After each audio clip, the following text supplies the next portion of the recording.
लोकसभा चुनाव भले ही खत्म हो चुका है, मगर यूपी की सियासत में लोकसभा चुनाव के नतीजों का खुमार अभी भी बना हुआ है, क्योंकि उत्तर प्रदेश ने लोकसभा चुनाव के जो नतीजे दिए हैं उसने विपक्ष को एक ऐसा बूस्टर डोज दे दिया है कि अब अखिलेश यादव की पार्टी 2027 में बीजेपी का सोपड़ा साफ करने का दावा कर रही है। विधानसभा का चुनाव होने से पहले ही अभी 2 साल का लंबा समय बचा है, मगर भविष्य की राजनीति को लेकर चर्चा शुरू हो गई है। अब सवाल उठ रहा है कि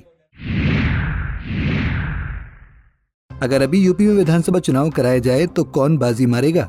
इस सवाल का जवाब जानने के लिए हम आपको विधानसभाओं के परिणाम भी बताएंगे, मगर उससे पहले लोकसभा चुनाव के परिणामों पर एक बार नजर डालते हैं। उत्तर प्रदेश की 80 लोकसभा सीटों के जो परिणाम सामने आए हैं उसमें इंडिया गठबंधन को 43 सीटों पर जीत मिली है,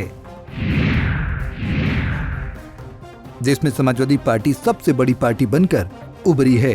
समाजवादी पार्टी को इस बार के चुनाव में 37 सीटों पर जीत मिली है, जबकि सपा की मदद से कांग्रेस 6 सीटें जीतने में कामयाब रही।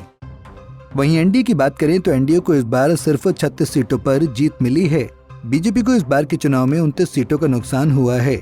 बीजेपी सिर्फ 33 सीटों पर जीत दर्ज कर पाई, जबकि एनडीए की सहयोगी आरएलडी को 2 सीटें और अपना दल एस को 1 सीट पर जीत मिली है, जबकि 1 सीट पर आजाद समाज पार्टी के खाते में गई। ये परिणाम तो लोकसभा वाइज सीटों के हैं, मगर अब इसके अंदर विधानसभा सीटों से जो परिणाम सामने आए हैं वह बीजेपी के लिए बुरी खबर है, क्योंकि यूपी के सभी 403 विधानसभा वाइज सीटों पर लोकसभा चुनाव के परिणाम पर नजर डालें तो इंडिया गठबंधन सरकार बनाते हुए दिख रही है, क्योंकि यूपी में कुल 403 विधानसभा सीटें हैं और उनमें लोकसभा चुनाव के दौरान इंडिया गठबंधन 224 विधानसभा क्षेत्रों में जीत दर्ज की है। वहीं बीजेपी और उसके सहयोगी दलों ने मिलकर सिर्फ 174 विधानसभा क्षेत्रों में जीत दर्ज की है, जबकि नगीना लोकसभा के 5 विधानसभा क्षेत्रों में चंद्रशेखर आजाद की पार्टी ने जीत हासिल की है।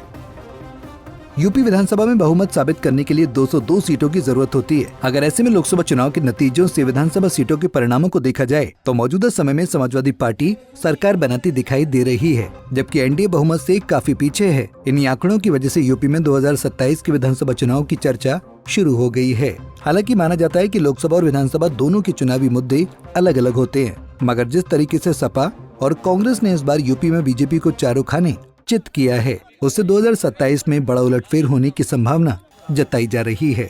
Bureau report, Punjab Kesari TV. हमसे जुड़े रहने के लिए हमारे YouTube चैनल को सब्सक्राइब करें और नई वीडियो की नोटिफिकेशन के लिए बेल आइकॉन को दबाएं। अगर आप ये वीडियो Facebook पर देख रहे हैं तो लाइक जरूर करें और ज्यादा से ज्यादा शेयर करें। धन्यवाद।